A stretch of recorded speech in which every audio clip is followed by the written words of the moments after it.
So നമ്മൾ ഇന്ന് നോക്കാൻ പോകുന്നത് നെക്സ്റ്റ് മൊഡ്യൂൾ ആണ് ജീൻസ് ആൻഡ് ജീൻ എക്സ്പ്രഷൻ എന്നുള്ള ഭാഗത്തിലെ ആദ്യത്തെ കുറച്ച് പോർഷൻസ് ആണ് ഇപ്പൊ ഞാൻ പറയാൻ പോണത്.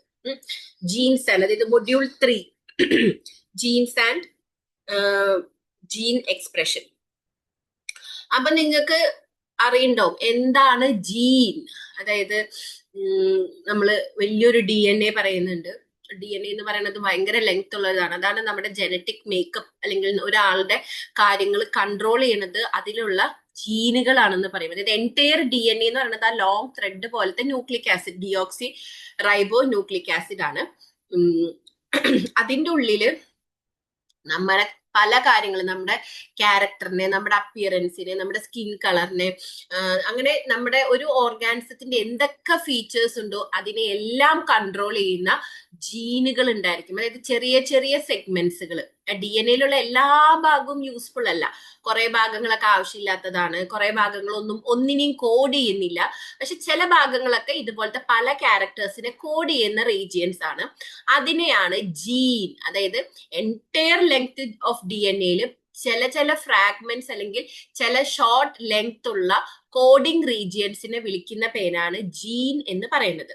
അപ്പൊ ആ കോഡിംഗ് റീജിയനിലായിരിക്കും അതിലത്തെ ആ സെഗ്മെന്റിനെ ആയിരിക്കും നമുക്ക് അതിൽ നിന്നാണ് ട്രാൻസ്ക്രിപ്ഷൻ നടന്ന് mRNA ഉണ്ടാക്കുന്നത്. ആ ഉണ്ടായ mRNA ട്രാൻസ്ലേഷൻ നടന്നിട്ടാവും പ്രോട്ടീൻ ഉണ്ടാവുന്നത്. ആ ഉണ്ടായ പ്രോട്ടീന്റെ സഹായത്തോടു കൂടിയാവും നമുക്ക് പല ഫീച്ചേഴ്സ് നമുക്ക് ഉണ്ടാവുന്നത്. ഇപ്പൊ ഒരു സ്കിൻ കളർ അല്ലെങ്കിൽ ഹെയറിന്റെ ടെക്സ്ചർ അല്ലെങ്കിൽ കണ്ണിന്റെ കളർ അല്ലെങ്കിൽ ഒരു പർട്ടിക്കുലർ സ്വഭാവം അല്ലെങ്കിൽ എന്തെങ്കിലും ഇപ്പൊ ഒരു പ്രശ്നമുള്ള ജീനാണെങ്കിൽ ആ ജീനിൽ എന്തെങ്കിലും പ്രശ്നം ഉണ്ടെങ്കിൽ അതിൽ നിന്ന് ട്രാൻസ്ക്രിപ്ഷനും ട്രാൻസ്ലേഷനും കഴിഞ്ഞ് വരുന്ന പ്രോട്ടീനിന് ചിലപ്പോൾ എന്തെങ്കിലും പ്രശ്നം ഉണ്ടാവാനും സാധ്യതയുണ്ട്. അപ്പൊ അങ്ങനത്തെ പല കാര്യങ്ങളുമാണ് ഇതിൽ കൺട്രോൾ ചെയ്യുന്നത്. ഒരു സെക്കൻഡ്.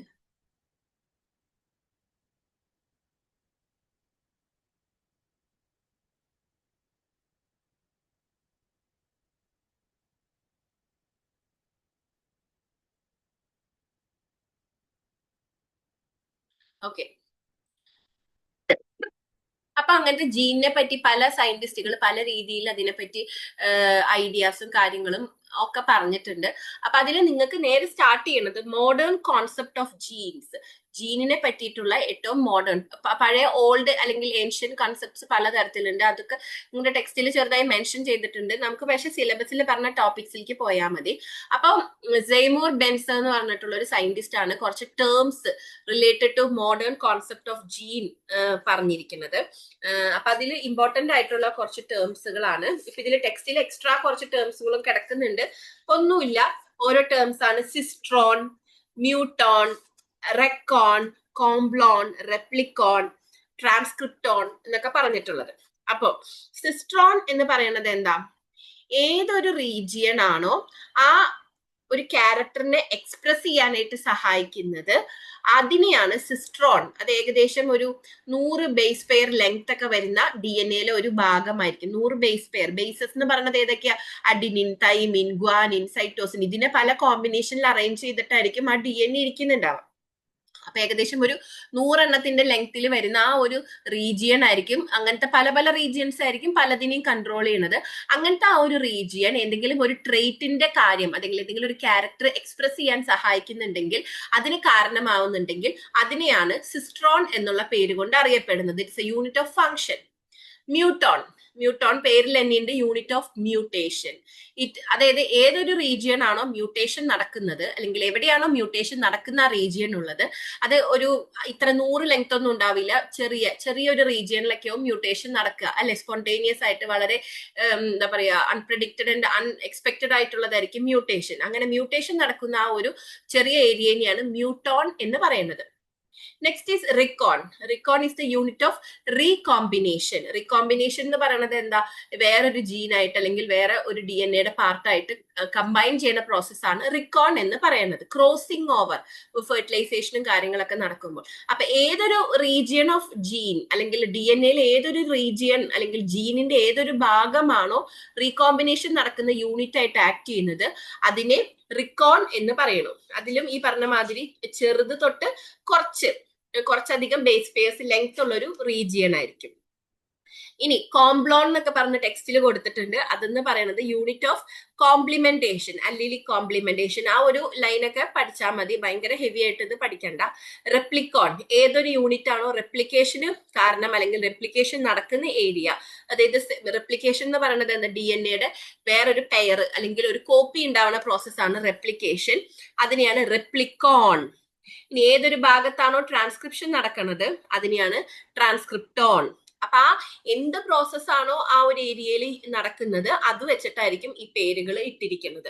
അതായത് പണ്ട് ജനറലി DNA അല്ലെങ്കിൽ ഒരു ജനറ്റിക് മെറ്റീരിയൽ എന്നുള്ള രീതിയിൽ മാത്രമാണ് കൺസിഡർ ചെയ്തിരുന്നെങ്കിൽ പുതിയൊരു കാലഘട്ടത്തിൽ എത്തിയപ്പോൾ അതിനെപ്പറ്റി കൂടുതൽ സ്റ്റഡീസ് നടത്തിയപ്പോൾ ഇങ്ങനെ ഒരു എൻറ്റയർ DNA പല പല ഫങ്ഷൻസ് ചെയ്യുന്ന പല പല കാര്യങ്ങൾക്ക് റെസ്പോൺസിബിൾ ആയിട്ടുള്ള ചില യൂണിറ്റ്സ് അല്ലെങ്കിൽ റീജിയൻസ് ഉണ്ട് പല ലെങ്തിലുള്ളത്. അത് എന്ത് ഫംഗ്ഷൻ ആണോ കാരണമാവുന്നത് അതിനനുസരിച്ചിട്ട് അതിന് പല പേരുകളിൽ അറിയപ്പെടുന്നു. അപ്പൊ ആ പേരുകളൊക്കെയാണ് ഇപ്പൊ ഈ പറഞ്ഞത്. ഇനി അടുത്ത ഒരു സെക്ഷൻ നിങ്ങളുടെ സിലബസിലുള്ള അടുത്ത ടോപ്പിക് ആണ് ഓവർലാപ്പിംഗ് ജീൻസ്, OLG, ഓവർലാപ്പിംഗ്. നമ്മൾ ഓവർലാപ്പ് ചെയ്യാന്ന് പറയുന്നത് എന്താ, ഒന്നും അപ്പുറത്തെയും തമ്മിൽ ഒരു ചെറിയ ഭാഗങ്ങൾ ഷെയർ ചെയ്യുമ്പോഴാണ് ഓവർലാപ്പ് ചെയ്യുക. അല്ലെങ്കിൽ അത് രണ്ടും സെപ്പറേറ്റ് ആയിട്ട് നിൽക്കുന്ന, ഇൻഡിവിജ്വൽ ആയിട്ട് നിൽക്കും. പക്ഷെ ഓവർലാപ്പിംഗ് എന്ന് പറഞ്ഞ കണ്ടീഷൻ എന്താണ്, രണ്ടും ഇങ്ങനെ മെർജ് ചെയ്ത് വരുന്ന ചില ഭാഗങ്ങൾ ഉണ്ടാവും ഇല്ലേ, അതിനെയാണ് ഓവർലാപ്പിംഗ് എന്നുള്ള കണ്ടീഷൻ. അങ്ങനത്തെ ജീനുകളെയാണ് ഓവർലാപ്പിംഗ് ജീൻസ് എന്ന് വിളിക്കുന്നത്. സോ when two adjacent അടുത്തടുത്തുള്ള DNA സെഗ്മെന്റ്സുകൾ കംപ്ലീറ്റ് ആയിട്ടോ അല്ലെങ്കിൽ പാർഷ്യൽ ആയിട്ടോ പരസ്പരം ഓവർലാപ്പ് ചെയ്ത് വരികയാണെങ്കിൽ, അവർക്ക് രണ്ടുപേർക്കും ഒരു കോമൺ ലൊക്കേഷൻ അവർ ഷെയർ ചെയ്യുന്നുണ്ടെങ്കിൽ അതിനെ വിളിക്കുന്ന പേരാണ് ഓവർലാപ്പിംഗ് ജീൻസ് എന്ന് പറയുന്നത്. അതായത് ഇപ്പൊ ഒരു പർട്ടിക്കുലർ ഭാഗം പിക്ചർ വെച്ചിട്ട് പറഞ്ഞുതരാം. ഈ ഒരു പിക്ചർ നോക്കുകയാണെങ്കിൽ ഇതൊരു mRNA ആണ്. അപ്പൊ ഇതിന്റെ ലെങ്ത് ഇവിടം തൊട്ടിട്ട് ഇവിടം വരെ ഉണ്ട് ഇല്ലേ. അപ്പൊ ഇതിൽ നോക്കുകയാണെങ്കിൽ ഇത് ഒന്നാമത്തെ ജീൻ ഉണ്ട്, ഇതൊരു രണ്ടാമത്തെ ജീനാണ്, ഇത് മൂന്നാമത്തെ ഇവിടം തൊട്ട് ഇവിടം വരുന്ന മൂന്നാമത്തെ ജീൻ. പക്ഷെ ഇവിടെ ഓവർലാപ്പ് ചെയ്ത്, അപ്പൊ ഇതിൽ നിന്ന് ഒരു പ്രോഡക്റ്റ് ഉണ്ടാവും, ഇവിടം തൊട്ട് ഇവിടം വരെ ഒരു പ്രോഡക്റ്റ് ഉണ്ടാക്കാൻ പറ്റും.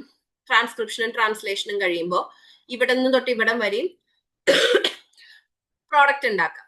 പക്ഷെ ഇത് കൂടാതെ വേറൊരു ജീനും കൂടെ, വേറെ 2-3 ജീനുകൾക്കും ഇതിന്റെ ഉള്ളിൽ പോസിബിലിറ്റി ഉണ്ട്. ഇപ്പൊ നോക്കിക്കഴിഞ്ഞാൽ നോക്കൂ, ഈ 1ന്റെ ഈ ഭാഗവും 2ന്റെ ഈ ഭാഗവും വരെ ഇത്രയും പോർഷൻ മാത്രം കോഡ് ചെയ്യണം, അതല്ലെങ്കിൽ ഇത്രയും പോർഷൻ മാത്രം ട്രാൻസ്ക്രിപ്ഷൻ നടന്നു കഴിയുമ്പോൾ വേറൊരു പ്രോട്ടീൻ ഉണ്ടാവാം. അതുപോലെ വേറെ എക്സ്ട്രാ ഒരെണ്ണാണ് 2ന്റെ ഇവിടം തൊട്ടിട്ട് അല്ലെങ്കിൽ 1ന്റെ ഇവിടം തൊട്ടിട്ട് ഇവിടം വരെ, 2ന്റെ ഇവിടം വരെ വേറൊരെണ്ണം. നമ്മൾ നോക്കുമ്പോ ഇങ്ങനെ ഇതൊരു സെഗ്മെന്റ് അല്ലെങ്കിൽ ഇതൊരു സെഗ്മെന്റ്, 3 തരത്തിലുള്ള ജീൻ പ്രോഡക്ട്സ് ഉണ്ടാക്കാൻ പറ്റുന്ന 3 സെപ്പറേറ്റ് റീജിയൻസ് ഉണ്ട്. അത് കൂടാതെ ഇതിന്റെയും കൂടെ ഭാഗം മെർജ് ചെയ്തിട്ട് വേറൊരു ജീൻ പോലെ ആക്ട് ചെയ്യുന്ന ഭാഗമുണ്ട്. അതുപോലെ ഇതിന്റെയും വേറെ ഭാഗങ്ങൾ തമ്മിൽ മെർജ് ചെയ്തിട്ട് വേറൊരു ജീൻ പ്രോഡക്റ്റ് ഉണ്ടാവും. അപ്പൊ ആ ജീൻ പ്രോഡക്റ്റിന്റെ ഭാഗങ്ങളിൽ ഈ ഒന്നാമത്തേന്റെയും രണ്ടാമത്തേന്റെയും ഭാഗങ്ങൾ ഓവർലാപ്പ് ചെയ്ത് വരുന്നുണ്ട്. അങ്ങനെ അത്രയും ഭാഗം എടുത്തിട്ടും ഒരു ജീൻ പ്രോഡക്റ്റ് ഉണ്ടാക്കാൻ പറ്റുന്നു. അങ്ങനെയുള്ള ഭാഗങ്ങളാണ് ഇത്രയും, ഈ വരുന്ന ഭാഗങ്ങളാണ് ഓവർലാപ്പിംഗ്. പക്ഷെ താഴെ കാണിച്ചിരിക്കുന്ന ഇവിടം തൊട്ട് ഇവിടം വരെ ഒരു സെഗ്മെന്റ്, അത് നോൺ ഓവർലാപ്പിംഗ് ആയിട്ടുള്ള ഭാഗം. അപ്പൊ ഈ ഒരു DNA ഇതിപ്പോ mRNA ആണ് കാണിച്ചിരിക്കുന്നത്. അപ്പൊ അതിലെ ഇത്രയും ഭാഗം നമ്മൾ നോക്കുകയാണെങ്കിൽ ഓവർലാപ്പ് ചെയ്യാത്ത 3 ഭാഗങ്ങളുണ്ട്. അവരിൽ നിന്ന് 3 സെപ്പറേറ്റ് ആയിട്ടുള്ള പ്രോട്ടീൻസ് പ്രൊഡ്യൂസ് ചെയ്യാൻ പറ്റും. വേറാസ് ഓവർലാപ്പ് ചെയ്ത് വരുന്ന 2 ഭാഗങ്ങളും കൂടി ഉണ്ട്. അവിടെ നിന്നും നമുക്ക് എന്ത് ചെയ്യും, കാരണം ഈ 1ന്റെ ഇവിടം തൊട്ട് ഇവിടം വരെയും ഒരു പ്രോഡക്റ്റ്, അതുപോലെ ഈ 1ന്റെ പകുതി തൊട്ടിട്ട് 2ന്റെ ഈ ഒരു തുടക്കം വരെ വേറൊരു പ്രോഡക്റ്റ് ഉണ്ടാക്കാൻ പറ്റുന്ന ഭാഗം, അത് മാത്രം എടുക്കുമ്പോൾ, പിന്നെ അതുപോലെ തന്നെ 1ന്റെ അവസാനം തൊട്ടിട്ട് 2ന്റെ ഇവിടം വരെ മൂന്നാമത്തെ എണ്ണം. അപ്പൊ അവിടെ ഓവർലാപ്പ് ചെയ്തിട്ടാണ് കിടക്കുന്നത്. വേണമെങ്കിൽ അതല്ലാതെ ഇവിടം തൊട്ട് ഇവിടം വരെയുള്ള ഭാഗങ്ങളായിട്ടും ഓവർലാപ്പ് ചെയ്യാത്ത നോൺ ഓവർലാപ്പിംഗ് റീജിയൻസ്. അപ്പൊ നമ്മൾ വിചാരിക്കുക ഒക്കെ എല്ലാ ക്യാരക്ടേഴ്സും പ്രൊഡ്യൂസ് ചെയ്യുന്ന ജീനുകൾ എല്ലാം സെപ്പറേറ്റ്, കണ്ണിന്റെ ഈ ഒരു ഭാഗത്ത് അത് കഴിഞ്ഞിട്ട് അടുത്തത് തുടങ്ങണു, അത് കഴിഞ്ഞിട്ട് അടുത്തത് തുടങ്ങണു. അങ്ങനെ മാത്രമല്ല, ഇടയിൽ പരസ്പരം 2 ഡിഫറെന്റ് ജീനുകളുടെ ഭാഗങ്ങൾ മിക്സ് ആയിട്ടുള്ള റീജിയൻസും ചില പ്രോഡക്ട്സിനെ പ്രൊഡ്യൂസ് ചെയ്യാം. അങ്ങനെയുള്ള ജീനുകളെ വിളിക്കുന്ന പേരാണ് ഓവർലാപ്പിംഗ് ജീൻസ് അല്ലെങ്കിൽ ഡുവൽ കോഡിംഗ് ജീൻസ്. കാരണം അവിടെ ഓവർലാപ്പ് ചെയ്യാത്ത ഏരിയാസും ഉണ്ടാവും, ഓവർലാപ്പ് ചെയ്ത് വരുന്ന ഏരിയാസ് ഉണ്ടാവും. അപ്പൊ 2 തരത്തിലുള്ള കോഡിംഗ് റീജിയൻസ് അതിന്റെ ഉള്ളിൽ നിന്നും പ്രൊഡ്യൂസ് ചെയ്യാൻ പറ്റും. അങ്ങനെയുള്ളതാണ് ഓവർലാപ്പിംഗ് ജീൻസ്. അപ്പൊ അതിൽ നിന്നും ഒരു സിംഗിൾ ആയിട്ടുള്ള സീക്വൻസ് ആണെങ്കിൽ പോലും അതിൽ നിന്നും 2 അതിലധികമോ പ്രോട്ടീൻസിനെ നമുക്ക് ഫൈനലായിട്ട് പ്രൊഡ്യൂസ് ചെയ്യാൻ പറ്റും because of this overlapping nature. അപ്പൊ ഇങ്ങനത്തെ ഓവർലാപ്പിംഗ് ജീൻസ് കാണുന്നത് വൈറസിൽ ഉണ്ടാവും, പ്രോകാരിയോട്സിലും യൂകാരിയോട്സിലും, അതായത് എല്ലാത്തിലും ഉണ്ടാവുന്ന ചാൻസ് ഉണ്ടെന്നാണ് പറയുന്നത്. ഇനി അടുത്ത ടോപ്പിക് ആണ് സ്പ്ലിറ്റ് ജീൻസ്. സ്പ്ലിറ്റ് അതായത് അതിനെ പറയുന്ന മറ്റു പേരാണ് ഇന്ററപ്റ്റഡ് ജീൻസ് അല്ലെങ്കിൽ മൊസൈക്ക് ജീൻസ്. ഇന്ററപ്റ്റഡ് ജീൻസ് അല്ലെങ്കിൽ മൊസൈക്ക്. ഇപ്പൊ ഞാൻ തുടക്കത്തിൽ പറഞ്ഞിട്ടുണ്ടായിരുന്നു DNA എന്ന് പറയുന്നത് ഒരു ലെങ്തി സംഭവമാണെങ്കിലും അതിൽ ചില ഭാഗങ്ങളൊന്നും പ്രത്യേകിച്ചും ഒന്നിനും കോഡ് ചെയ്യാത്ത ഭാഗങ്ങളുണ്ട്. അങ്ങനെയുള്ള ഭാഗങ്ങൾ ഈ കോഡ് ചെയ്യണ ഭാഗത്തിന്റെ ഇടയിൽ വന്നിരിക്കും. അതായത് ആവശ്യമില്ലാത്ത സാധനങ്ങൾ വന്ന് ആവശ്യമുള്ളതിന്റെ ഇടയിൽ വന്ന് അങ്ങനെ അതിനെ ഇന്ററപ്റ്റ് ചെയ്യുന്ന അല്ലെങ്കിൽ അതിനെ സ്പ്ലിറ്റ് ചെയ്യുന്ന കണ്ടീഷനെയാണ് സ്പ്ലിറ്റ് ജീൻസ് അല്ലെങ്കിൽ ഇന്ററപ്റ്റഡ് ജീൻസ് അല്ലെങ്കിൽ മൊസൈക്ക്. ഈ മൊസൈക്ക് എന്ന് പറയുമ്പോൾ എന്താ, ഒന്നിലധികം ടൈപ്സുകൾ മിക്സ് ചെയ്ത് കിടക്കുന്ന കണ്ടീഷനെയാണ് മൊസൈക്ക് ജീൻസ് എന്ന് പറയുന്നത്. മെയിൻ ആയിട്ട് ഹയർ ആയിട്ടുള്ള അല്ലെങ്കിൽ ന്യൂക്ലിയസ് ഉള്ള യൂകാരിയോട്സിലാണ് മെയിൻ ആയിട്ട് ഇങ്ങനത്തെ സ്പ്ലിറ്റ് ജീൻസ് അല്ലെങ്കിൽ ഇന്ററപ്റ്റഡ് ജീൻസ് കാണുന്നത്. അപ്പൊ അതിൽ ഞാൻ പറഞ്ഞു കോഡ് ചെയ്യണ സീക്വൻസിനെ വിളിക്കുന്ന പേര് എക്സോൺ. ആൻഡ് കോഡ് ചെയ്യാത്ത നോൺ കോഡിംഗ് ആയിട്ടുള്ള അല്ലെങ്കിൽ നോൺസെൻസ് ആയിട്ടുള്ള സീക്വൻസിനെ വിളിക്കുന്ന പേരാണ് ഇൻട്രോൺസ്. അപ്പൊ ഈ ആവശ്യമുള്ള കോഡ് ചെയ്യുന്ന പ്രോട്ടീൻ പ്രൊഡ്യൂസ് ചെയ്യാൻ പറ്റുന്ന സീക്വൻസുകളായിട്ടുള്ള എക്സോൺസിന്റെ ഇടയിൽ ചിലപ്പോൾ ചില ഇൻട്രോൺസുകൾ വന്ന് കിടക്കും. അങ്ങനെ കാണുന്ന ജീനിന്, അതായത് നന്നായി കോഡ് ചെയ്യണ ഒരു ജീനായിരിക്കും, പക്ഷെ അതിന്റെ ഇടയിൽ ചിലപ്പോൾ ചില ഭാഗങ്ങൾ ഒരു കാര്യമില്ലാതെ വന്ന് കിടക്കും. അങ്ങനെ വരുന്ന ആ കോമ്പിനേഷനിലുള്ള ജീൻസിനാണ് സ്പ്ലിറ്റ് ജീൻസ് എന്ന് പറയുന്നത്. അപ്പൊ പക്ഷെ നമ്മൾ പ്രോട്ടീൻ പ്രൊഡ്യൂസ് ചെയ്യേണ്ടി വരുമ്പോൾ എന്ത് ചെയ്യും, ലാസ്റ്റ് നമ്മൾ ആ പ്രോസസ്സ് ഒന്ന് ഓർത്ത് നോക്കൂ. ട്രാൻസ്ക്രിപ്ഷൻ, അത് ഇനി പറയും, ട്രാൻസ്ക്രിപ്ഷൻ എക്സ്പ്ലെയിൻ ചെയ്യുമ്പോൾ നിങ്ങൾക്ക് മനസ്സിലാവും. അതായത് ഒരു DNA-യിൽ നിന്ന് ട്രാൻസ്ക്രിപ്ഷൻ നടന്ന് mRNA ഉണ്ടായിട്ട് ആ mRNA ഫൈനലായിട്ട് പ്രോട്ടീൻ ആവുന്നതിന് മുന്നേ ഈ mRNA ഒന്ന് സുന്ദരക്കുട്ടപ്പനാക്കി ഈ ആവശ്യമില്ലാത്ത ഇൻട്രോൺസിനെയൊക്കെ കട്ട് ചെയ്ത് കളഞ്ഞ് ആവശ്യമുള്ള ഭാഗങ്ങളൊക്കെ കൂട്ടി യോജിപ്പിക്കും. അപ്പൊ അതാണ് ഇവിടെ പറയുന്നത്, ഇൻട്രോൺസ് എല്ലാം റിമൂവ് ചെയ്യും. RNA-യുടെ മോഡിഫിക്കേഷൻ ടൈമിൽ ഇൻട്രോൺസ് മാറ്റി കഴിഞ്ഞാലാണ് നമുക്ക് അത് ഫുള്ള് കണ്ടിന്യൂസ് ആയിട്ട് ട്രാൻസ്ലേഷൻ നടത്തി പ്രോട്ടീൻ ആക്കാൻ പറ്റുക. അപ്പൊ അതാണ് സ്പ്ലിറ്റ് ജീൻസ് അല്ലെങ്കിൽ ഇന്ററപ്റ്റഡ് ജീൻസ്. ഈ ഒരു പിക്ചർ നോക്കി കഴിഞ്ഞാൽ കാണാം. ഇതിൽ നോക്കൂ, ഇൻട്രോൺ നമുക്ക് വേണ്ടത് ഏതാണ്, എക്സോൺ ആണ് വേണ്ടത്. അപ്പൊ ഇൻട്രോൺ എന്ന് പറയുന്നത് ആവശ്യമില്ലാത്ത നോൺ കോഡിംഗ് ആയിട്ടുള്ള, അപ്പൊ ഈ ഒരു ബ്ലൂ തൊട്ടിട്ട് ഈ ഒരു ബ്ലൂ വരെയാണ് നല്ല ഒരു ജീൻ പ്രോഡക്റ്റ് അല്ലെങ്കിൽ പ്രോട്ടീൻ ഉണ്ടാവുന്ന ജീനിന്റെ ലെങ്ത്. പക്ഷെ അതിന്റെ നോക്കിക്കഴിഞ്ഞാൽ അതിന്റെ ഇടയിൽ ആവശ്യമില്ലാത്ത കോഡ് ചെയ്യാത്ത ഇൻട്രോൺസ് വന്ന് കിടക്കുന്നുണ്ട്. അപ്പോ നമ്മൾ ഫൈനലായിട്ട് പ്രോട്ടീൻ പ്രൊഡക്ഷന്റെ സമയമാവുമ്പോൾ ഇതിൽ നിന്ന് വരുന്ന mRNA എന്ന് പറയുന്നത് അതിനെ കട്ട് ചെയ്തിട്ട് ഈ ആവശ്യമില്ലാത്ത ബ്ലൂ കളേഴ്സ് ആയിട്ടുള്ള ഇൻട്രോൺസ്, അപ്പൊ ഇതില് തിരിച്ചറിയാൻ വേണ്ടിയിട്ടാണ് കേട്ടോ ഇൻട്രോണിന് ഒരു ബ്ലൂ കളറും എക്സോൺ. ഇതൊരു ജീനാണ് അല്ലെങ്കിൽ ഒരു DNA സീക്വൻസ് ആണ്. ഈ സീക്വൻസിൽ കോഡിംഗ് ആയിട്ടുള്ള സീക്വൻസും നോൺ കോഡിംഗ് ആയിട്ടുള്ള സീക്വൻസും മിക്സ് ചെയ്താണ് കിടക്കുന്നത്. സോ ആ ഇൻട്രോൺസിനൊക്കെ കട്ട് ചെയ്ത് കളയുമ്പോൾ എന്ത് ചെയ്യും, ഇതെല്ലാം ഈ പിങ്കുകളെല്ലാം, pink in the sense exons എല്ലാം ഒരുമിച്ച് കമ്പൈൻ ചെയ്തിട്ട് പ്രോട്ടീനെ കോഡ് ചെയ്യണം, നല്ല അടിപൊളി കോഡിംഗ് സീക്വൻസ് ആയിട്ട് മാറും. എന്നാൽ മാത്രമാണ് ഇതിൽ നിന്നും ആ ഫൈനൽ പ്രോട്ടീൻ പ്രൊഡ്യൂസ് ചെയ്യാൻ പറ്റുള്ളൂ.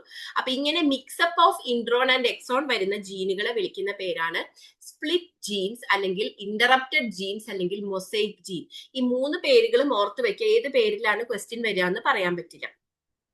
അപ്പൊ ഇതിന്റെ ഫീച്ചേഴ്സ് നിങ്ങൾ ഇതിന്റെ ടെക്സ്റ്റും കൂടെ ഒന്ന് വായിക്കുക. ആദ്യം ഈ PPT വായിക്കുക. ഇതിൽ സമ്മറി ആയിട്ടാണ് അല്ലെങ്കിൽ ഷോർട്ട് ആക്കിയിട്ടാണ് കൊടുത്തിരിക്കുന്നത്. ടെക്സ്റ്റിൽ ഒരുപാട് വാരി വലിച്ചു കൊടുത്തിട്ടുണ്ട്. അപ്പൊ ഇത് വായിച്ച് പഠിച്ചതിന് ശേഷം മാത്രം ടെക്സ്റ്റ് വായിച്ചാൽ മതി കേട്ടോ. സോ ആദ്യത്തെ ഫീച്ചർ എന്താ, ഓഫ് കോഴ്സ് പറഞ്ഞു കഴിഞ്ഞു, ഇൻട്രോൺസും എക്സോൺസും മിക്സ് ആയിട്ടായിരിക്കും കിടക്കുന്നുണ്ടാവുക. അതായത് കോഡിംഗ് ആയിട്ടുള്ള സീക്വൻസ് എക്സോണും നോൺ കോഡിംഗ് ആയിട്ടുള്ള ഇൻട്രോൺസും മിക്സപ്പ് ആയിട്ടായിരിക്കും കിടക്കുന്നുണ്ടാവുക. പിന്നെ ഞാൻ പറഞ്ഞു RNA-നെ മോഡിഫൈ ചെയ്യുന്ന പ്രോസസ്സാണ് RNA സ്പ്ലൈസിങ്. ആ സമയത്ത് എന്തായിരിക്കും, ആവശ്യമില്ലാത്ത ഇൻട്രോൺസിനെ എല്ലാം അത് റിമൂവ് ചെയ്ത് കളഞ്ഞിട്ട് ജോയിൻ ചെയ്ത് എക്സോൺസിനൊക്കെ ജോയിൻ ചെയ്തിട്ട് ഒരു മെച്യൂർ mRNA അല്ലെങ്കിൽ മോഡിഫൈഡ് mRNA-നെ പ്രൊഡ്യൂസ് ചെയ്യും. അല്ലെങ്കിൽ എക്സോൺസ് ഉണ്ടെങ്കിൽ അതൊന്നും ഒരിക്കലും പ്രോട്ടീൻസ് പ്രൊഡ്യൂസ് ചെയ്യാം, ഇൻട്രോൺസ് ഉണ്ടെങ്കിൽ പ്രോട്ടീൻസ് പ്രൊഡ്യൂസ് ചെയ്യാൻ പറ്റില്ല, എക്സോൺസ് മാത്രമായിട്ട് വേണം. അപ്പൊ ആവശ്യമില്ലാത്ത ഇൻട്രോൺസിനെ റിമൂവ് ചെയ്യും. കണ്ടോ, ഓൺലി എക്സോൺസ് ആണ് പ്രോട്ടീൻ ആയിട്ട് ട്രാൻസ്ലേറ്റ് ചെയ്യാൻ പറ്റുള്ളൂ. That means non coding introns do not contribute in the proteins. അത് പ്രോട്ടീൻ ആയിട്ട് മാറാനുള്ള സീക്വൻസ് ഒരിക്കലും ഈ ഇൻട്രോൺസ് കിട്ടില്ല. അപ്പൊ അത് എന്തായാലും റിമൂവ് ചെയ്യണം. അടുത്തത് സ്പ്ലിറ്റ് ജീൻസ് മെയിൻ ആയിട്ട് കാണുന്നത് eukaryotes, that means higher organisms like plants and animals. പിന്നെ ഈ സ്പ്ലിറ്റ് ജീൻസിന്റെ പ്രത്യേകത എന്ന് പറയുന്നത് ഇവല്യൂഷന്റെ ഭാഗമായിട്ട് ഉണ്ടാവുന്നതാണ് എന്നാണ്. ഇപ്പോഴും അതിൽ ഒരുപാട് സ്റ്റഡീസ് നടത്തുന്നുണ്ട്. എന്തിനാണ് ഈ ആവശ്യമില്ലാത്ത ഭാഗങ്ങളൊക്കെ DNA കിടക്കണേന്ന് ഇപ്പോഴും മനസ്സിലായിട്ടില്ല. അപ്പൊ ഒരുപാട് സ്റ്റഡീസ് ഒക്കെ നടത്തുന്നുണ്ട്. ഇത് കണ്ടുപിടിച്ചതിന് ഈ ഫിലിപ്പ് ഷാർപ്പിനും റിച്ചാർഡ് റോബർട്സിനും ഒക്കെ നൊബേൽ പ്രൈസ്. നോക്കൂ, 1993, വളരെ റീസെന്റ് ആണ് അല്ലെ, വളരെ കുറച്ച് കൊല്ലമായിട്ടുള്ളൂ ഇത് കണ്ടുപിടിച്ചിട്ട്. അപ്പൊ വളരെ റീസെന്റ് ആയിട്ടുള്ള ഒരു ഡിസ്കവറിയാണ് ഈ സ്പ്ലിറ്റ് ജീൻസ് എന്ന് പറയുന്നത്. അപ്പൊ പിന്നെ റീകോമ്പിനേഷൻ ഓഫ് എന്താ പറയാ ഇൻട്രോൺസ് ഒക്കെ നടന്നിട്ടാണ് ഇങ്ങനത്തെ രീതിയിലുള്ള സ്പ്ലിറ്റ് ജീൻസ് ഉണ്ടാവണേന്നൊക്കെയാണ് ചില വർക്കുകളിലൂടെ ആൾക്കാർ മനസ്സിലാക്കിയിരിക്കുന്നത്. സ്റ്റിൽ ഈ ഫീൽഡിൽ സ്റ്റഡി നടന്നുകൊണ്ടിരിക്കുകയാണ്. നമ്മൾ ആദ്യം കണ്ടു ഓവർലാപ്പിംഗ് ജീൻസ് എന്താന്ന്, പിന്നെ ഇപ്പൊ കണ്ടു സ്പ്ലിറ്റ് ജീൻസ് എന്താന്ന്. ക്ലിയർ ആയെന്ന് വിചാരിക്കുന്നു. ആ കാര്യങ്ങൾ തന്നെയായിട്ട് ഇതിലും പറയണത്. ഇനി അടുത്ത ടേമാണ് സ്യൂഡോ ജീൻ. സ്യൂഡോ എന്ന് പറയുമ്പോൾ എപ്പോഴും നമുക്കറിയാം ഫോൾസ് എന്നുള്ള ഒരു കണ്ടീഷനാണ് സ്യൂഡോ ജീൻസ് എന്നുള്ള ടേം കൊണ്ട് ഉദ്ദേശിക്കുന്നത്. അപ്പൊ ഇതിന്റെ അർത്ഥം എന്താ? ശരിക്കുള്ള ഒരു ട്രൂ ആയിട്ടുള്ള ജീൻ അല്ല, എന്തോ ഒരു ഡ്യൂപ്ലിക്കേറ്റ് ജീൻ അല്ലെങ്കിൽ ഒരു ഫോൾസ് ജീൻ ആണെന്നുള്ളതാണ് ഇതിന്റെ അർത്ഥം. അപ്പൊ ഒരു ജീൻ എന്നുള്ള ടേം കൊണ്ട് എന്താ ഉദ്ദേശിക്കുന്നത്? എപ്പോഴും അതിൽ നിന്ന് ഒരു പ്രോട്ടീൻ പ്രോഡക്റ്റ് പ്രൊഡ്യൂസ് ചെയ്യാൻ പറ്റും, കോഡിംഗ് ആയിരിക്കും, ഫങ്ഷണൽ ആയിരിക്കും. അതൊക്കെയാണ് ഒരു ജീൻ കൊണ്ടുള്ള ഒരു അർത്ഥം. ആ DNA ആ പർട്ടിക്കുലർ സീക്വൻസ്, ആ ലെങ്ത് ഉള്ള സീക്വൻസ് ഒരു ജീൻ ആണെങ്കിൽ it means it is functional and it can produce protein product or it can undergo transcription and translation. അപ്പൊ സ്യൂഡോ ജീൻ എന്ന് പറയുമ്പോൾ എന്തായിരിക്കും? ഏതൊരു റീജിയൻ DNA ജീൻ പോലെ തോന്നിപ്പിക്കുന്ന റീജിയൻ ആണ്. തോന്നിപ്പിക്കുന്ന. It is not a true gene, it is a pseudo or false gene because that region of DNA will be non functional. അതിൽ നിന്നും ഒരു തരത്തിലുള്ള പ്രോട്ടീൻ പ്രോഡക്ട്സും ഉണ്ടാവില്ല. അത് ആ സീക്വൻസിൽ എന്തെങ്കിലുമൊക്കെ ഒരു മ്യൂട്ടേഷൻ നടന്നിട്ട് ഒരു വർക്കിംഗ് ആയിട്ടുള്ള ജീൻ പോലെ തോന്നിപ്പിക്കുന്ന കണ്ടീഷനിൽ കാണുന്നതാണ് pseudo gene.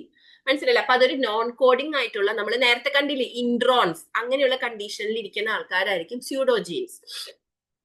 So pseudo gene is a DNA sequence that is nearly identical functional gene പോലെ തോന്നിക്കുന്ന, പക്ഷേ കുറെ മ്യൂട്ടേഷൻസ് ഒക്കെ നടന്ന് നോൺ ഫങ്ഷണൽ ആയിട്ടുള്ള ജീനിനെയാണ് സ്യൂഡോ ജീൻ എന്ന് പറയുന്നത്. ക്ലിയർ ആയെന്ന് വിചാരിക്കുന്നു. കണ്ടോ? The pseudo genes resembles a gene. ഒരു ജീനിനെ പോലെ തോന്നും, പക്ഷെ not capable of coding for പ്രോട്ടീനെ കോഡ് ചെയ്യാൻ അതിന് കപ്പാസിറ്റി ഉണ്ടാവില്ല. അപ്പൊ പ്രോട്ടീൻ കോഡിംഗ് എബിലിറ്റി അവർക്ക് നഷ്ടപ്പെട്ടിട്ടുണ്ടാവും. ശരിക്കും ഒരു ജീൻ ആയിരുന്നിട്ടുണ്ടാവും, പക്ഷെ ഇങ്ങനെ പെട്ടെന്നുള്ള മ്യൂട്ടേഷൻസ് വഴി അവർക്ക് അതിനുള്ള കപ്പാസിറ്റി നഷ്ടപ്പെട്ടിട്ട് അവരൊരു നോൺ ഫങ്ഷണൽ ആയിട്ടുള്ള ജീന് പോലെ തോന്നിപ്പിക്കുന്ന റീജിയൻ ആയിട്ട് മാറിയിട്ടുണ്ടാവും. അവർക്ക് ട്രാൻസ്ലേഷൻ ട്രാൻസ്ക്രിപ്ഷൻ പവേഴ്സ് ഒന്നും ഉണ്ടായിരിക്കില്ല. ഒരു ഡെബ്രിസ് അല്ലെങ്കിൽ ഒരു വേസ്റ്റ് മെറ്റീരിയൽ അല്ലെങ്കിൽ ജങ്ക്, ആവശ്യമില്ലാത്ത ജങ്ക് ആയിട്ടായിരിക്കും അതിനെ കൺസിഡർ ചെയ്യുന്നുണ്ടാവുക. രണ്ട് തരത്തിലുള്ള സ്യൂഡോ ജീൻസ് ഉണ്ട്. ഡ്യൂപ്ലിക്കേഷൻ, അതായത് ജീൻ ഡ്യൂപ്ലിക്കേറ്റ് ചെയ്ത് ഒരുപോലത്തെ കോപ്പി ഉണ്ടാവുന്ന ടൈപ്പ്. അങ്ങനെ ഉണ്ടായിട്ട് അത് ഫങ്ഷൻ നഷ്ടപ്പെട്ടിട്ട് വരുന്ന പുതിയൊരു കോപ്പി ആവുന്ന കണ്ടീഷനാണ് ഡ്യൂപ്ലിക്കേറ്റഡ് അല്ലെങ്കിൽ അൺപ്രോസസ്ഡ് സ്യൂഡോജീൻ. അതായത് ഒരു നല്ല വർക്കിംഗ് ആയിട്ടുള്ള ജീനോ ആക്സിഡന്റലി അതിന്റെ ഒരു കോപ്പിയും കൂടെ പ്രൊഡ്യൂസ് ചെയ്ത് DNA അറ്റാച്ച് ചെയ്യണു, പക്ഷെ ആ പുതിയതായി പ്രൊഡ്യൂസ് ചെയ്ത കോപ്പിക്ക് ഫങ്ഷൻ കപ്പാസിറ്റി ഉണ്ടായിരിക്കില്ല. ഇനി അടുത്ത ഒരെണ്ണാണ്, ഇത് മെയിൻ ആയിട്ട് പ്രോകാരിയോട്സിലൊക്കെയാണ് കാണുന്നത്. പ്രോസസ്ഡ് അല്ലെങ്കിൽ റിട്രോ ട്രാൻസ്പോസ്ഡ് സ്യൂഡോജീൻ എന്ന് പറയുന്നത് റിവേഴ്സ് ട്രാൻസ്ക്രിപ്ഷൻ. നോർമൽ ട്രാൻസ്ക്രിപ്ഷൻ എന്ന് പറയുന്നത് എന്താ? DNA നിന്നും RNA ഉണ്ടാവുന്ന പ്രോസസ്സ്. അതിന്റെ തല തിരിയുക. RNA DNA സാധാരണഗതിയിൽ ഉണ്ടാവില്ല, പക്ഷെ എന്തെങ്കിലും ഒരു കണ്ടീഷനിൽ റിവേഴ്സ് ആയിട്ട് നടക്കുമ്പോൾ എന്തുണ്ടാവുക? വേറൊരു DNA സെഗ്മെന്റ് ഉണ്ടാവും. ആ പുതിയ DNA സെഗ്മെന്റ് നമ്മുടെ DNA വന്ന് ആഡ് ചെയ്യുമ്പോൾ അത് ഫങ്ഷണൽലെസ് ആയിട്ട് മാറുമ്പോൾ സ്യൂഡോജീൻ ആയിട്ട് മാറും. ഈ രണ്ട് ടേംസ് പഠിക്കുക. അൺപ്രോസസ്ഡ് സ്യൂഡോജീനും ഉണ്ട്, പ്രോസസ്ഡ് സ്യൂഡോജീനും ഉണ്ട്. പറ്റുകയാണെങ്കിൽ ഇത് എന്താന്നുള്ളത് പറയുക. ഡ്യൂപ്ലിക്കേഷൻ വഴി ഉണ്ടാവുന്നത് അൺപ്രോസസ്ഡും റിവേഴ്സ് ട്രാൻസ്ക്രിപ്ഷൻ വഴി ഉണ്ടാവുന്നതാണ് പ്രോസസ്ഡ് സ്യൂഡോജീൻസ്. അപ്പോൾ ജീനെ പോലെ തോന്നിപ്പിക്കും, പക്ഷെ ഫങ്ഷണൽ അല്ലാത്ത ജീനാണ് സ്യൂഡോജീൻ. അടുത്ത ടേമാണ് ട്രാൻസ്പോസിഷൻ. പൊസിഷൻ എന്ന് പറയുന്നത് എന്താ? സ്ഥാനം.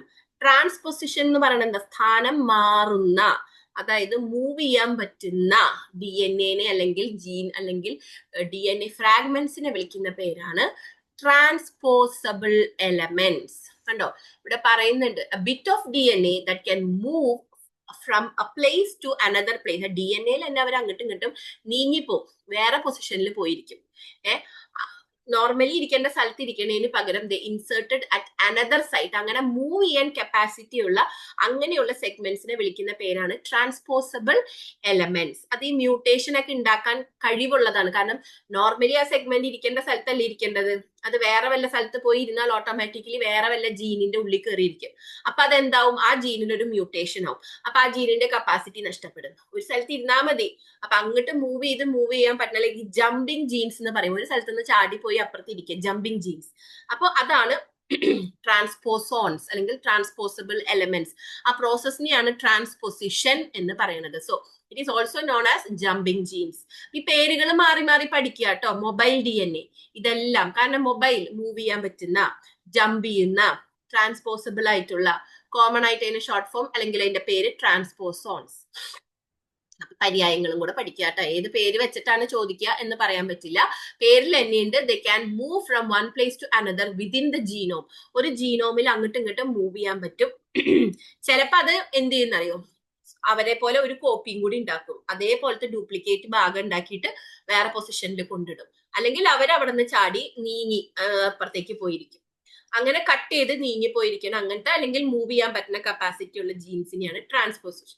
ഈ ഒരു പിക്ചർ നോക്കുകയാണെങ്കിൽ ഇതാണ് ഫസ്റ്റ് കണ്ടീഷൻ. അതായത് നോർമൽ ആയിട്ടിരുന്ന ജീൻ ഇതാണ്. അപ്പൊ ഈ ജീൻ അല്ലെങ്കിൽ DNA ഈ ഒരു ഭാഗത്തിനാണ് ആ ട്രാൻസ്പോസോൺ എൻസൈം വന്നിട്ട് ആക്ട് ചെയ്യുക. അതായത് ഇതിനെ കട്ട് ചെയ്തു. അപ്പൊ ട്രാൻസ്പോസോൺ എൻസൈം ഈ വൈറ്റ് കളർ വന്നിട്ട് ഈ ഒരു വയലറ്റ് റീജിയൻ ട്രാൻസ്പോസോൺ ആയിട്ടുള്ള, അതായത് മൂവ് ചെയ്യാൻ കപ്പാസിറ്റി ഉള്ള ഒരു സെഗ്മെന്റ് ആണ് DNA. അതിനെ കട്ട് ചെയ്തിട്ട് നോക്കൂ, നമ്മുടെ പാവം നല്ല വർക്കിംഗ് ആയിട്ടുള്ള ഒരു ഫങ്ഷണൽ ആയിട്ടുള്ള ഒരു പച്ച കളറിൽ ഇവിടെ ഈ കാണിക്കണത്, പച്ച കളർ എന്ന് പറയുന്നത് അവർ ആ ഭാഗം നമുക്ക് തിരിച്ചറിയാൻ വേണ്ടി കാണിക്കുന്നതാണ്. ഇതെന്ന് പറയുന്നത് ഒരു DNA ആണ്. അതായത് AGCT എന്നൊക്കെ പറഞ്ഞിങ്ങനെ അറേഞ്ച് ചെയ്ത് കിടക്കുന്ന ഒരു long strand of genetic material. അപ്പൊ അതിലൊരു ഭാഗത്തിന് ട്രാൻസ്പോസോൺ കപ്പാസിറ്റി ഉണ്ട്.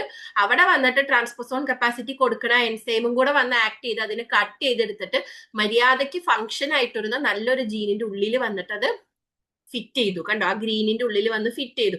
Green represents a functional coding gene ആയിരുന്നു, അതിന്റെ ഉള്ളിൽ വന്ന് ഫിറ്റ് ചെയ്തു. അപ്പൊ എന്തായി, മര്യാദയ്ക്ക് ഫങ്ഷൻ ആയിരുന്ന ജീനിന്റെ ഉള്ളിൽ പുതിയ കുറെ സീക്വൻസുകൾ, അതായത് ഇത് പറയുന്ന ഒരു കഷ്ണമൊന്നല്ല, ഒരു സീക്വൻസുകളാണ്. ഒരു പർട്ടിക്കുലർ AGTC എന്നൊക്കെ പറഞ്ഞിട്ടുള്ള സീക്വൻസ് ആണ്. അപ്പൊ നോർമൽ ഈ ജീനിന്റെ സീക്വൻസിനെ നഷ്ടപ്പെടുത്തുന്ന രീതിയിൽ വേറൊരു സീക്വൻസ് അതിന്റെ ഇടയിൽ വന്ന് കിടന്നു. അപ്പൊ പിന്നെ ഈ ഗ്രീൻ കളർ പോർഷൻ, അതായത് ആ ഒരു ഫങ്ഷണൽ ജീൻ എന്തായിട്ട് മാറി, ഡിസ്റപ്റ്റഡ് ആയി, അല്ലെങ്കിൽ അതിന്റെ ഫങ്ഷൻ നഷ്ടപ്പെട്ടു. അല്ലെ, ആ കറക്റ്റ് സീക്വൻസ് ഉണ്ടെങ്കിലല്ലേ ഈ ഒരു ജീനിൽ നിന്നും അതിന്റെ പ്രോഡക്റ്റ് ഉണ്ടാവുള്ളൂ. ഇതിപ്പോ ആകെ സീക്വൻസ് മാറിയില്ലേ, കുറച്ച് ഭാഗത്ത് വേറൊരു സീക്വൻസ് വന്ന് കയറി. അതിനെയാണ് ട്രാൻസ്പോസോൺ എന്ന് പറയുന്നത്. ചില കേസിൽ എന്തുണ്ടാവും, ഇവിടെ ഓൾറെഡി ട്രാൻസ്പോസോൺ ഉണ്ടാവും, അതൊരു കോപ്പിയും കൂടെ പ്രൊഡ്യൂസ് ചെയ്യും. അതായത് ഇതുപോലത്തെ ഒരു റീജിയൻ വേറെ പ്രൊഡ്യൂസ് ചെയ്തിട്ട് അത് ഈ പറഞ്ഞ മാതിരി ഇവിടെ വന്ന് അറ്റാച്ച് ചെയ്യും. അപ്പോഴും ആ പ്രശ്നം ഉണ്ടാവും. അതാണ് രണ്ട് തരത്തിൽ മൂവ് ചെയ്യാൻ പറ്റുന്ന. Sometimes A copy is made. അങ്ങനെ ചാടി പോണ അല്ലെങ്കിൽ വേറെ സ്ഥലത്ത് പോയി അറ്റാച്ച് ചെയ്യാൻ പറ്റുന്ന ആ കണ്ടീഷനെയാണ് ട്രാൻസ്പോസോൺസ് എന്ന് പറയുന്നത്. അപ്പൊ ഇതിൽ പറയുന്നുണ്ട് റിലേറ്റീവ് പൊസിഷൻ ചേഞ്ച് ചെയ്യാൻ പറ്റുന്നത്, ജമ്പ് ചെയ്യാൻ പറ്റും. വൺ പ്ലേസ്, അതായത് ഡോണർ സൈറ്റിൽ നിന്ന് ടാർഗറ്റ് സൈറ്റിൽ. അത് ചിലപ്പോൾ നമ്മുടെ ശരീരത്തിൽ ഒരുപാട് ക്രോമസോംസ് ഇല്ലേ, 22 പെയേഴ്സ് ഉണ്ട്. ചിലപ്പോൾ ഒരു ഫസ്റ്റ് ക്രോമസോമിലെ സീക്വൻസ് കട്ടായി പോയിട്ട് തേർഡ് ക്രോമസോമിൽ വന്ന് ജോയിൻ ചെയ്യാം. ചിലപ്പോൾ ഫസ്റ്റിന്റെ തന്നെ വേറെ ഭാഗത്ത്, അതാണ് അത് പോയി ബൈൻഡ് ചെയ്യണത് അനദർ അല്ലെങ്കിൽ സെയിം, രണ്ട് അല്ലെങ്കിൽ സെയിം അല്ലെങ്കിൽ വേറെ ക്രോമസോമിൽ പോയിട്ട് അറ്റാച്ച് ചെയ്യാം. എന്തായാലും അത് പൊസിഷൻ മാറി കളിക്കുന്ന, ചാടി കളിക്കുന്ന ആളാണ് ട്രാൻസ്പോസോൺസ് എന്ന് പറയുന്നത്. ഇതിന്റെ ഒരു ഹിസ്റ്ററി എന്ന് പറയുന്നത് മെക്ലിൻഡോക്ക് ബാർബറ എന്ന് പറഞ്ഞ സയന്റിസ്റ്റ് ആണ് ഈ ഒരു ട്രാൻസ്പോസോൺസ് എന്ന് പറഞ്ഞത്. അതായത് നമ്മുടെ മനസ്സിൽ എന്താ, ജനറ്റിക് മെറ്റീരിയൽ എന്ന് പറയുന്നത് എപ്പോഴും ഫിക്സഡ് ആയിരിക്കും, അതിൽ നിന്ന് ഇങ്ങനെ ഓരോന്നൊക്കെ പ്രൊഡ്യൂസ് ചെയ്യും, നമ്മുടെ കാര്യങ്ങളൊക്കെ കൺട്രോൾ ചെയ്യും. പക്ഷെ അതിലെ ചില സീക്വൻസിന് ഈ ചാടി പോവാന്ന് പറയുന്നത് അതിങ്ങനെ ഓടിച്ചാടി കയ്യും കാലം വെച്ച് പോവല്ല കേട്ടോ, സീക്വൻസുകളാണ്. അതിനെ കട്ട് ചെയ്യണ എൻസൈംസ് വന്ന് കട്ട് ചെയ്യുന്നു. അപ്പൊ അത് അവിടെ നിന്ന് സെപ്പറേറ്റ് ചെയ്യുന്നു, അത് ആക്സിഡന്റലി വേറെ ഏതെങ്കിലും പാർട്ടിൽ പോയി ബൈൻഡ് ചെയ്യണു. അങ്ങനെയാണ് ഈ ചാടൽ എന്നുകൊണ്ട് ഉദ്ദേശിക്കുന്നത്. അല്ലാതെ നമ്മൾ മനുഷ്യന്മാരോ മൃഗങ്ങളോ ചാടി കളിക്കണ പോലെ കയ്യും കാലോ ഒന്നുമില്ല. ഇതൊരു സെല്ലിന്റെ ഉള്ളിലുള്ള DNA കാര്യമാണ് പറയണത് കേട്ടോ. അപ്പൊ ഇവര് ഈ ഒരു സയന്റിസ്റ്റ് ബാർബറ മെക്ലിൻഡോക്ക് മെയ്സ് അതായത് ചോളത്തില് വർക്ക് ചെയ്തപ്പോഴാണ് മെയിൻ ആയിട്ട് ചോളത്തിൽ നോക്കിയപ്പോ പല കളേഴ്സ്, വേരിയേഷൻ ഇൻ കളേഴ്സ്, അപ്പൊ അതിനെപ്പറ്റി സ്റ്റഡി നടത്തിയപ്പോഴാണ് ഇങ്ങനെ ട്രാൻസ്പോസോൺസ് എന്ന് പറഞ്ഞിട്ടുള്ള സംഭവം ഉണ്ട് എന്നുള്ളൊരു ആള് സത്യം മനസ്സിലാക്കിയത്. പല യൂസസ് ഉണ്ട് കേട്ടോ. ക്ലോണിംഗ് വെഹിക്കിൾ എന്താന്നുള്ളത് നമ്മൾ റീകോമ്പിനന്റ് DNA ടെക്നോളജി ഞാൻ ഡിസ്കസ് ചെയ്യുമ്പോൾ പറയാം. അങ്ങനത്തെ കുറെ റീകോമ്പിനന്റ് DNA ടെക്നോളജിയിൽ കണ്ടോ ഉപയോഗിക്കാൻ പറ്റുന്ന ഒരു വലിയ ഇമ്പോർട്ടന്റ് ആയിട്ടുള്ള ഒരു ടൂൾ ആയിട്ട് ഈ TE, that means transposable elements, അതിന്റെ ഷോർട്ട് ഫോം ആണ് TE, യൂസ് ചെയ്യാൻ പറ്റുന്നത്. അപ്പൊ ആ കാര്യം തന്നെയാണ് ഇതിൽ പറയണത് കേട്ടോ. ഓക്കെ, അപ്പൊ ഇത്രയാണ് ഈ ഒരു ഭാഗം. ഈ ചാപ്റ്ററിന്റെ ബാക്കി ഭാഗം അടുത്ത PPT അല്ലെങ്കിൽ PPT വളരെ ലെങ്തി ആയി പോവും. അപ്പൊ ഞാൻ അതിൽ ഷെയർ ചെയ്യും. ഓക്കെ.